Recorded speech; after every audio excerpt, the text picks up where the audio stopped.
How a prison cell block overpowered guards in 1980 New Mexico. Subscribe now, before the doors lock behind you. Like the video to keep the truth alive, and comment if you think you'd survive one night inside a place where order can vanish in seconds. The night an entire cell block turned against the guards. The first radio call came through garbled and short. Unit D request, then static swallowed the rest. By the time the control room clock rolled past 11:48 p.m., the cameras covering cell block D went dark, one by one, as if someone were flipping switches in a careful sequence. The prison didn't erupt all at once. It held its breath. Officer Daniel Kearns felt it before he heard it.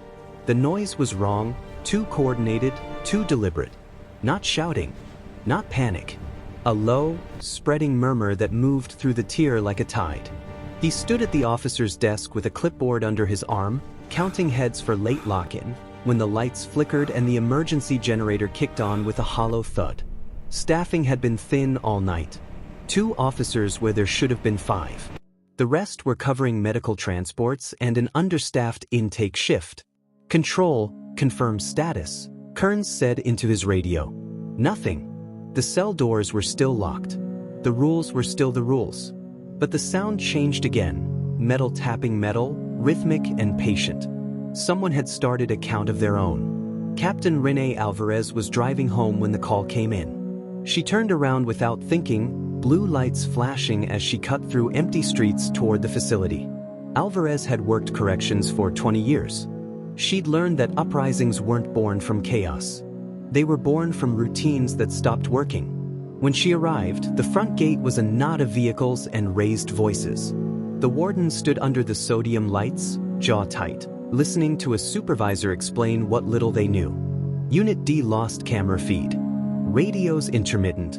Officers inside aren't responding. Alvarez didn't ask why backup hadn't arrived yet. She knew the answer. Budget cuts. Mandatory overtime. A system stretched thin until it snapped. Inside cell block D, the air felt heavier. Kearns glanced down the tier and saw doors that should have been sealed now standing ajar. Just a few inches, enough to pass notes, enough to pass tools. Enough to pass resolve. He spotted Marcus Bell near the showers, a lifer with a reputation for patience. Bell didn't shout. He didn't threaten. He watched. Lock it down, Kearns told his partner, Officer Lyle Bennett. We wait for response. Bennett moved toward the control panel, but the console didn't respond. A red indicator blinked, then went steady. Manual override was the next step, the one no officer wanted to take without backup. That's when the tapping stopped. Silence pressed in. From somewhere near the stairwell, a voice rose, not loud, not angry. Officer Kearns, it said. We need to talk. Kearns felt his pulse in his throat. Inmates didn't use names unless they wanted something specific. He raised his radio again. Control, Unit D requesting immediate, static. Alvarez reached the sally port just as a runner came through, breathless. Captain, we found something. Maintenance reports from last month. Unit D's intercom lines were flagged but never fixed. How many? Alvarez asked. All of them. Inside, Bell stepped closer to the bars, hands visible, posture relaxed. We tried grievances, he said. We tried requests. You know how many days the water's been brown? You know how many men are sleeping 3 to a cell? Kearns knew. He also knew this wasn't a negotiation he was trained to conduct alone. A clatter echoed from the upper tier, tools hitting concrete. Not weapons. Not yet. Tools. Things taken from a workshop detail that had run late because of staffing shortages. A detail that should have been escorted back hours earlier. Bennett whispered, they planned this. Kearns nodded. He'd seen the signs and filed the reports. They'd gone into a stack on someone's desk. Alvarez pushed past the last checkpoint and into the control room. Screens glowed with partial feeds, hallways, yards, other blocks quiet and sealed. Unit D was a black hole. Get me eyes, she said. Anywhere. An IT tech shook his head.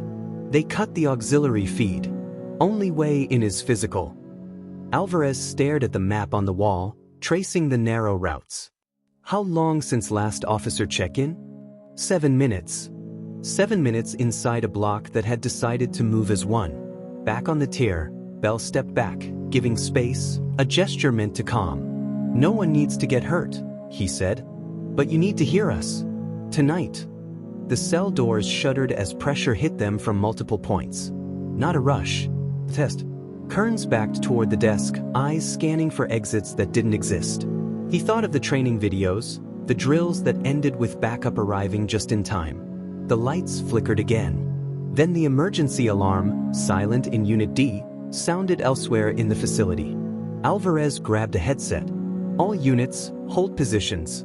Tactical is en route." "How long?" the warden asked. Alvarez didn't answer.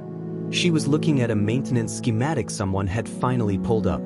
A narrow service corridor ran behind Unit D's shower wall, sealed years ago after a flood. Sealed, but never reinforced. The tech zoomed the image. "Captain, there's movement." Alvarez leaned closer. "Open it." The feed crackled to life, grainy and blue-tinted. The camera showed the service corridor, concrete damp and shadowed.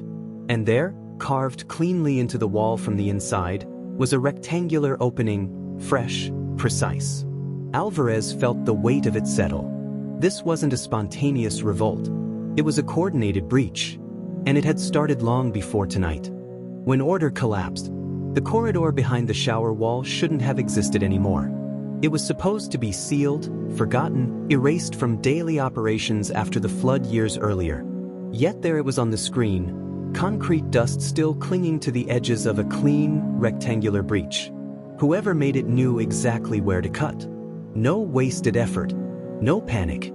Captain Rene Alvarez felt a familiar, sinking certainty. This wasn't about a single bad night. This was about time, weeks, maybe months, of pressure building where no one was truly listening. "Who had access to maintenance schematics?" she asked. A supervisor hesitated. "Facilities, contractors, select inmate work crews." Alvarez's jaw tightened. "Pull the list." Inside cell block D, Officer Daniel Kearns was running out of options. The tier no longer felt like a place of confinement. It felt like a room that had decided to shrink. The low murmur had returned, louder now, closer. Inmates moved with purpose, passing messages hand to hand, eyes tracking every officer's step. Marcus Bell stood near the breach, half lit by flickering emergency lights. He wasn't shouting orders, but men listened when he spoke. Bell had been inside long enough to understand power in prison didn't come from force alone. It came from trust, fear, and timing. "You need to move back," Kearns said, keeping his voice steady. Bell met his eyes. "You need to understand something, officer. This wasn't about taking over the block. This was about being seen." A crash echoed from the far end of the tier, metal against concrete. Not a weapon strike. A barrier coming down. Bennett looked at Kearns, fear unmasked now. "We're losing containment." Kearns keyed his radio again. "Control, we're compromised." "Repeat." Static. Then a voice cut through, thin but clear. "Kearns, this is Captain Alvarez. Hold your position. Help is coming." The words landed like a promise and a warning. Alvarez watched feeds from adjacent units as response teams mobilized. But cell block D was isolated by design. Thick walls, limited access points. It was meant to contain trouble. Now it contained her officers. The maintenance list came back. One name jumped out immediately: Luis Moreno, an inmate assigned to facilities cleanup, transferred to Unit D 6 months earlier. Quiet. Former construction foreman. His grievance history showed repeated complaints about plumbing, mold, water quality. All marked reviewed. None marked resolved. "Find Moreno," Alvarez said. Inside the block, Moreno was already gone. From sight, not from influence. The breach widened enough for men to slip through single file, emerging into the service corridor. They didn't rush. They staged. Bell was careful that way. "Don't touch the officers," Bell told them. "Not unless they force it." That instruction mattered later. Kearns felt hands brush past him as inmates moved toward the corridor. He raised his baton but didn't swing. Training told him escalation would be answered tenfold. He locked eyes with Bennett. "Stay with me," he said. The first response team reached the outer door to Unit D and stopped cold. The locking mechanism had been jammed from the inside. A simple trick using metal shims and patience. Another blind spot no one thought inmates would exploit. Alvarez cursed under her breath. "They're buying time." "For what?" the warden asked. Alvarez didn't answer immediately. She was watching a new feed, grainy footage from a hallway camera beyond the service corridor. Men were emerging into an administrative passage. Not the yard, not freedom. Paper offices. Storage rooms. Places that symbolized authority. "They're not escaping," she said finally. "They're exposing."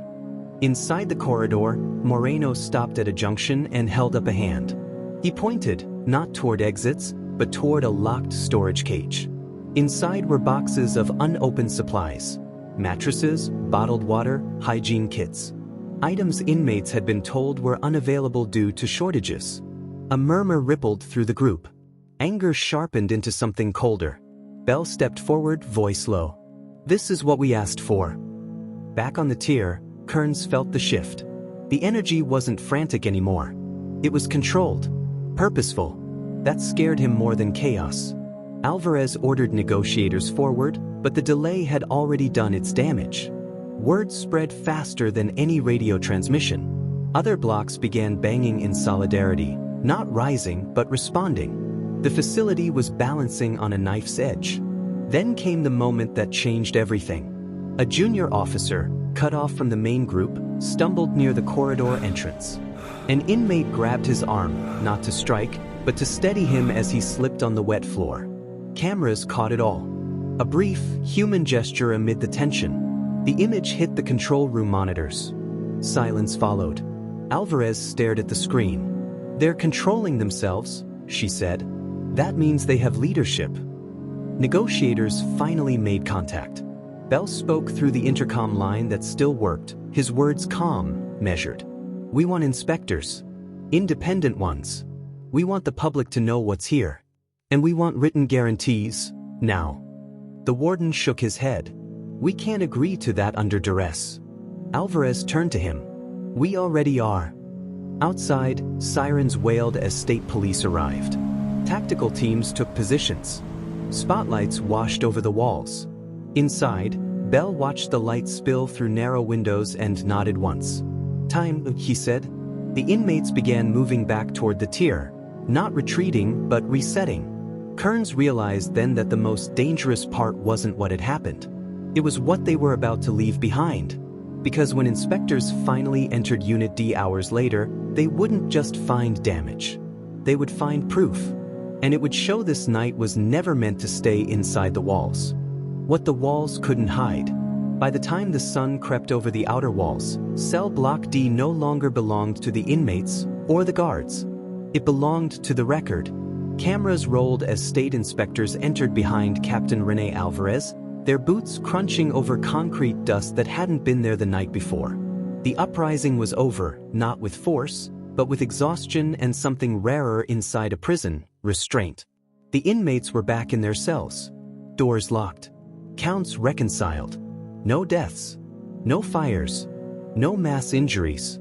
On paper, it looked like a controlled incident. Up close, it looked like a confession. Inspector Helen Ward moved slowly, notebook in hand, eyes sharp. She didn't ask Alvarez what happened first. She asked where to look. Alvarez led her to the service corridor behind the showers. The breech now taped off, edges raw. Ward knelt, ran a gloved hand along the cut.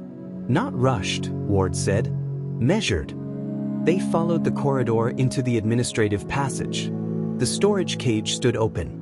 Inside, boxes stacked to the ceiling. Supplies stamped with dates from months earlier. Bottled water. Mattresses still sealed. Hygiene kits meant for distribution during shortages that never officially existed. Ward straightened. "Who authorized holding these?" The warden answered too quickly. "Supply delays. Budget." Ward held up a hand. "We'll talk later." Officer Daniel Kearns watched from the edge of the corridor, his uniform streaked with grime, eyes hollow. He hadn't slept. None of them had. When Ward approached, he expected interrogation. Instead, she asked, "Did anyone tell you about these supplies?" Kearns shook his head. "We were told there weren't enough." Ward wrote that down. Across the block, Marcus Bell sat on his bunk, hands folded, calm returned to his face like a mask. When Ward entered his cell, he stood without being asked. "You planned this," Ward said. Bell nodded. "We prepared." "Why not escape?" she asked. Bell's smile was thin. "Escape just makes you a fugitive. This makes you a witness." Moreno was brought in next. He looked older in daylight, shoulders slumped, the weight of consequence settling in. "I fixed buildings for 20 years, he told Ward. "You learn where walls are weakest, and where people stop paying attention." Alvarez listened from the hall as Ward conducted interviews, guards, inmates, supervisors. Stories overlapped in ways reports never had. Overcrowding masked by creative counts. Maintenance requests marked complete without inspection. Staffing shortages treated as temporary until temporary became permanent. The uprising hadn't exposed a single failure. It exposed a pattern. By afternoon, footage leaked. Not of violence, but of that moment in the corridor when an inmate steadied a falling officer. It spread fast, stripped of context and loaded with speculation. Headlines argued over who had lost control. Pundits demanded crackdowns or reform, depending on the channel. Alvarez sat in her office as the warden took a call from the state. Budget reviews. Policy changes. Mandatory audits. Words that sounded decisive until you'd heard them before. "What happens to Bell?" Alvarez asked Ward quietly.